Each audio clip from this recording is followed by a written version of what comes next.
It's the question that brought you here. The Matrix is a system, Neo. That system is our enemy. When you're inside, you look around, what do you see? Businessmen, teachers, lawyers, carpenters, the very minds of the people we are trying to save. But until we do, these people are still a part of that system, and that makes them our enemy. You have to understand, most of these people are not ready to be unplugged. And many of them are so inert, so hopelessly dependent on the system, that they will fight to protect it. 예, 영화 매트릭스는 뭐 아마 여기 계신 분들 중에 안 보신 분이 거의 없을 겁니다. 이게 그거 아닙니까? 여러분하고 저하고 일이 있는 게 사실은 꿈인지도 모르고 어젯밤에 꿈꿨던 꿈이 사실은 리얼 세계인지도 모른다 하는, 그러니까 이 지금 이렇게 우리끼리 이야기하고 있는 게 정말 온라인 세계고 진짜 오프라인 세계의 진실은 따로 있을지도 모른다 하는 걸 바탕으로 만들어진 영화 아닙니까? 뭐 물론 그거 말고도 뭐 저 영화가 더 유명한 거는 여러 가지 테크닉상의 모든 최신 기법을 다 동원한, 그 당시로서는 뭐 소위 바람과 함께 사라지다 이후에 최고의 영화라고 평가받은 그런 영화지만, 어쨌든 이렇게 이런 거 마찬가지로 우리 사회에서 좀 보면, 그러니까 정말 꿈인데 실제로 우리 사회에서 말이죠. 그러니까 우리는 서로 다른 세상에 살고 있다, 이런 게 무슨 말씀이냐면은, 아까 경제정책 제가 여러 가지 오해와 또 고정관념 이럴 수밖에 없는 여러 가지 이유가 있는데, 그 중에 대표적으로 우리 사회는 지금 세대 간의 갈등이 굉장히 많다고 이야기합니다. 뭐 20대, 30대 또는 40대, 50대 여기 계신 분들도 나이 차이들이 좀 많이 계신 분들도 있고 이런데, 이런 세대 간의 갈등이 선진국에서도 다 세대 간의 갈등이 있습니다. 서구 사회도 있고 뭐 세대 간의 갈등이 없을 수가 없죠. 그런데 우리나라는 굉장히 특별한 나라입니다. 그러니까 지금 여기 계신 분들은 거의 산업사회 시대인데 한 50, 60 넘어가시는 분들은 청소년기를 농업국가에서 보낸 분입니다. 그러니까 저 역시 청소년기를 농업국가, 그 당시에 60년대는 농업에 종사하는 사람이 한 70% 돼서, 그러니까 아버지 직업이 뭐냐면 다 농부지요. 그래서 옛날에 뭐 농부의 아들로 태어나서 뭐 어쩌고 뭐 그래서 굉장히 뭐 고난을 겪은 식으로 이야기하면 그거는 다 자기 아버지는 농부였는데 그런 거고, 한 40대 50대 일이 넘어가면은 청소년기를 그야말로 산업국가에서 보냈죠. 그래서 그 당시에 제조업이 한 20%이던 나라가 40%로 넘어가고, 또 그런데 이제 한 30대, 20대, 30대, 한 30대는 소위 이제 정부화 시대, 1990년대 중반 이후로 시작이 되는 정부화 시대에 PC하고 인터넷 이런 게 장난감으로, 그러니까 장난감이 PC, 인터넷이 장난감인 시대에 사는 사람들이죠. 정부화 시대에 사는 거고. 나중에 조금 이따 더 말씀드리겠습니다만, 요새 이제 10대, 20대는 또 다른 소위 초접속 사회, 이런 사회에 사는 거죠. 그래서 이 왜 그러냐면은 선진국에는 농업국가가 끝나고 산업국가로 들어오는 과정이 한 200년 전부터, 한 300년 전부터 시작이 된 겁니다. 그래서 완전히 농업국가가 끝나고 그 다음 산업국가도 한 200년이 200년, 300년이 걸리고 난 뒤에 그 다음에 정부화 사회로 넘어온 겁니다.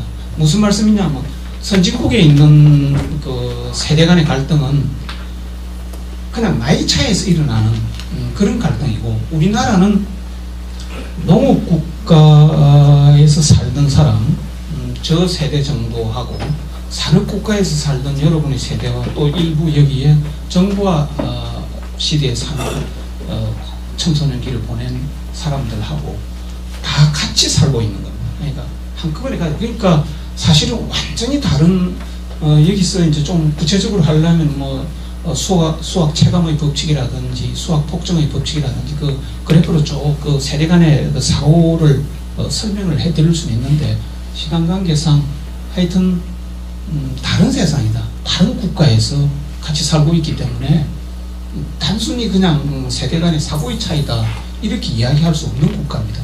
거기다가 이런 경제정책이나 이런 걸 시도를 하고 사회 모든 다 정책이라든지 현상이 다 그렇지만 경제정책도 서로 다른 세상에 살고 있기 때문에 굉장히 오해가 많고 진실은 따로 있고 이런 내용이라는 걸 말씀드리는 겁니다. 그래서 조금 깨어나보자 약간이라도 이런 게 뭔가 그 매트릭스에서 웨이크업이라는 게 주인공이 제일 앞에 제일 처음에 엎드려서 자고 있는데 웨이크업이 뜨지요. 근데 저 뜻이 사실은 불교 용어로 보면은 후아유에 들어가는 그런 뜻이죠. 너 자신이 뭔가 좀 깨달아라 이런 뜻인데 하여튼 그건 뭐 중요한 건 아니고. 그래서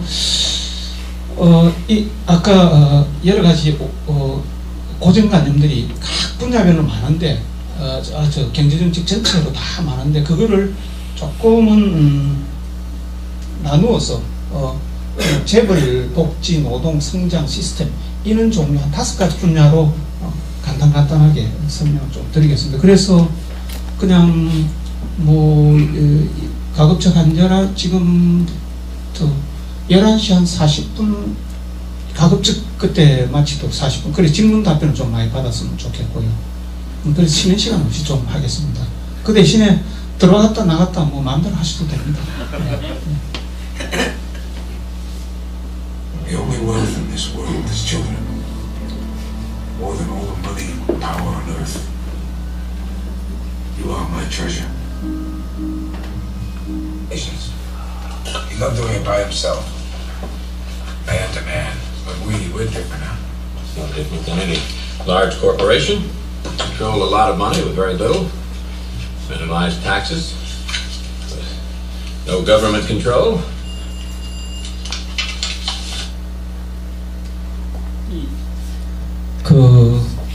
제가 재벌을 하면서 갓파더 마피아를 보여드렸는데 재벌이 마피아다 이런 뜻은 아니고요. 아닌데 이 마피아들 갓파더에서 나오는 대화 내용을 보면은 우리가 느끼는 게 굉장히 많죠.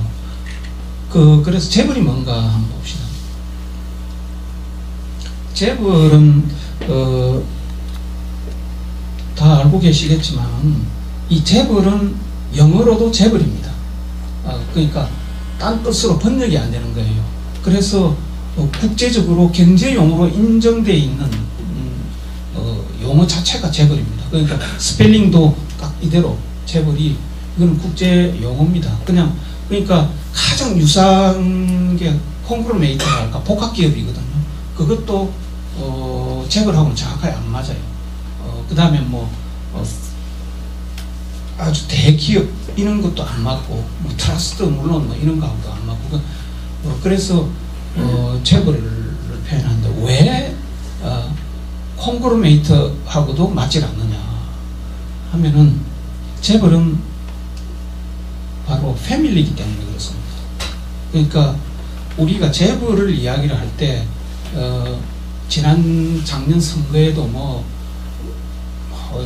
경제민주화 이야기하면서 총출제가 어떻고 그다음 순환출자제가 어떻고 이런 이야기가 많이 논쟁이 되었지 않습니까? 일반 국민들이 무슨 소리 하는지도 모르는 걸 가지고 이야기를 했는데 그거는 약간 핵심에서 벗어난 이야기입니다.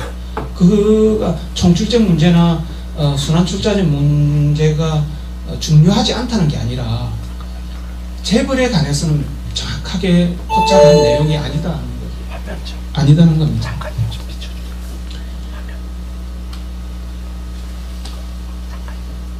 재벌은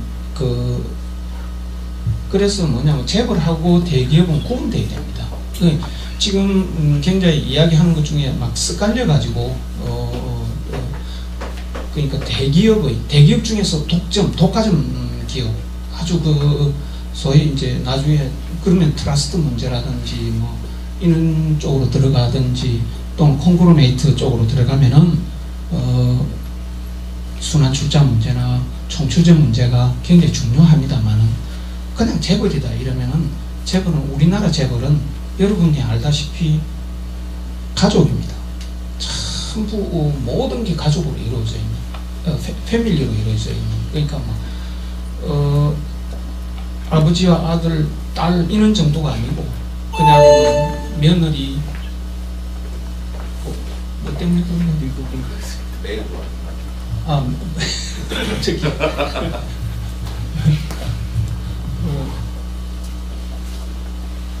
그래서 서양의 언론에서 꼭 그 표현을 할 때 잽을 이렇게 영어로 표현을 하면 잘 모르니까 외국 그 독자들이 잘 모르니까 관로를 내 가지고 패밀리 레드, 패밀리가 경영하는 레드 콩그로메이트 이렇게 표현을 설명을 해줍니다. 그러니까 그 경영 방식은 그 옛날로 치면 시골 장터에 국밥집하고 비슷한 거죠. 아버지, 아들, 며느리 뭐 이리 총동원이 돼가고 하는 그런 경영 방식 뭐 그보다는 훨씬 크지요. 그러니까 더 대규모지요. 뭐 며느리뿐만 아니라 사돈댁도 하고 뭐 그다음에 더 좀 다 하니까 그래서 종류도 뭐 상상을 초월하는 종류 아닙니까? 뭐 떡볶이집 뭐 빵가게 정도는 고급 아닙니까? 그 세탁기, 세탁소, 뭐 예식장, 뭐 하여튼 예. 그래서 재벌은 뭐냐면 이걸 한번 보십시오. 이 사진이요. 공식적인 자료입니다. 한 3년 전에 중앙일보, 3, 4년 전에 중앙일보에서 공식적으로 찍어서 내놓은 성지원인가 거기서 정경련의 회장단들이 다음 정경련 회장을 뽑기 위해서 모였다고 그때 원혼하기 위해서 모였다 하는 건데 이 특색이 뭔 줄 압니까? 이 정경련 회장단 공식 사진입니다. 그러니까 대외적으로 그 내놓은 사진인데 여러분 이거 보고 뭐라고 느끼십니까? 혹시 이 사진이 뜨는 순간 뭐라고? 인척관계. 뭐 아무렇게나 답변 해도 되는데. 예? 예, 뭐라고요? 가족사진. 예? 가족사진. 예, 예. 이게 서로 상당한 일가 친척으로 이루어져 있을 뿐만 아니고 전부 2세 그 포스코 회장을 제외하고 2세 내지 3세 내지 4세입니다. 그러니까 가족을 대표하는 각 패밀리를 대표하는 모임. 그래서 서양에서는 이런 사진을 찍는다는 게 굉장히 난센스에 속하는 겁니다. 이런 사진을 왜 내놓습니까? 그러니까 공식적으로 정경련 회장단이라서 내놨지만 결과적으로 보면 전 밖에 내놔서는 안 될 사진을 아주 떳떳하게 이래 내놓는 이런 사진이거든요. 그래서 재벌 문제는 말이죠. 지난 선거 때 119조를 가지고 계속 이야기를 한다고. 그 119조 여러분들 119조를 한번 인터넷에 들어가서 이 119조를 한번 쳐본 적이 있는지 모르겠어요. 119조. 119조를 하면서 그때 선거 때 굉장히 유명한 했으니까 119조가 뭐 경제민주화 조항이다. 한번 읽어보시면은 경제민주화라는 표현이 119조에 들어있긴 있어요. 있는데 아까 말한 독과점 문제 이런 거에서 경제민주화를 위해서 그걸 조정할 수 있다. 국가가 그런 조정 권한을 가진다 하는 게 119조 내용입니다. 시장 지배의 구조 문제입니다. 우리가 알고 있는 일반적인 지금 재벌 문제, 패밀리 문제 이런 쪽으로 들어가면은 119조가 이거 헌법에도 그 재벌 문제가 있긴 있어요. 그 지적을 해놓은 게 헌법에 있는데 그게 11조 2항입니다. 11조 2항에 들어가 보면은 저는 조항이 있습니다.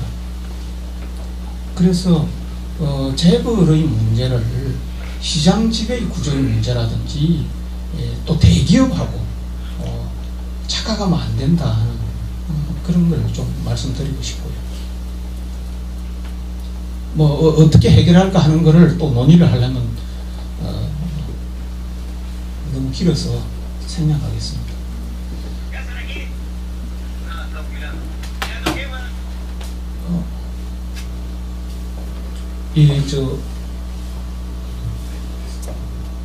마이크 꽂으면 예? 다시 동영상 뭐 안 봐도 되겠습니다. 아닙니다. 드시면 예, 시간 관계상 잠깐 볼까요 그러면?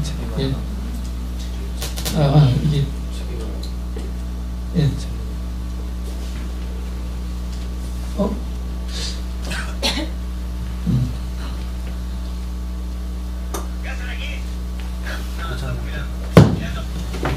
됐어. 뭐 내 그거 할 걸 그랬네.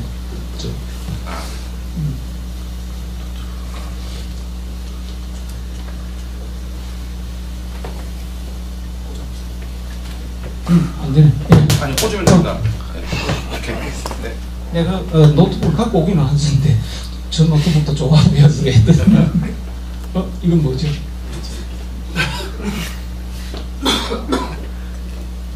한번 되돌려 볼까요? 자, 1위 하고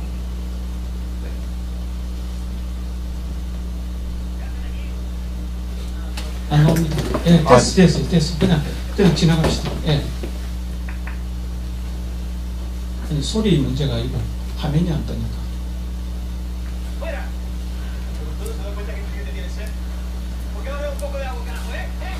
예, 됐습니다. 그냥 안 떠도 됩니다. 예. 모터사이클 다이어리라는 영화는 이건 혹시 보신 분 계십니까? 모터사이클 다이어리라는 영화를 책으로 봤습니다. 영화로 보신 적 아무도 없습니까? 예. 제가 쭉 영화 이야기 나오는 것 중에서 꼭 딴 건 안 보셔야 되는데 이게 모터사이클 다이어리는 한번 보십시오. 우리나라에서 2004년도에 했나? 2005년도에 했나? CD가 많이 있을 겁니다. 이게 체 게바라가 이제 그때 이름 체 게바라가 아니고 에르네스토 게바라죠. 에르네스토 이런던데 체라는 거는 뭐 아르헨틴 사람을 의미하는 아르헨틴 사람이 말버릇 때문에 생긴 게 체라고 그러더라고요. 의과대학 4학년 졸업을 앞두고 자기 육촌행인가 요 앞에 있는 육촌행의 꼬임에 따라서 아르헨틴 남미 끝에서 아르헨틴에서부터 저 콜롬비아까지 정주를 하죠. 그 정주하는 게 8개월 하나? 6개월 하나? 네, 지금 정확하게 8개월일 것 같는데. 예. 그러니까 중간 정도 지나서부터는 저 모터사이클도 다 고장이 나서 버리고 걸어서 가죠. 그래서 가는데 정말 그 천식을 앓고 있는 병약한 의과 대학생이 말 그대로 자기 형 말대로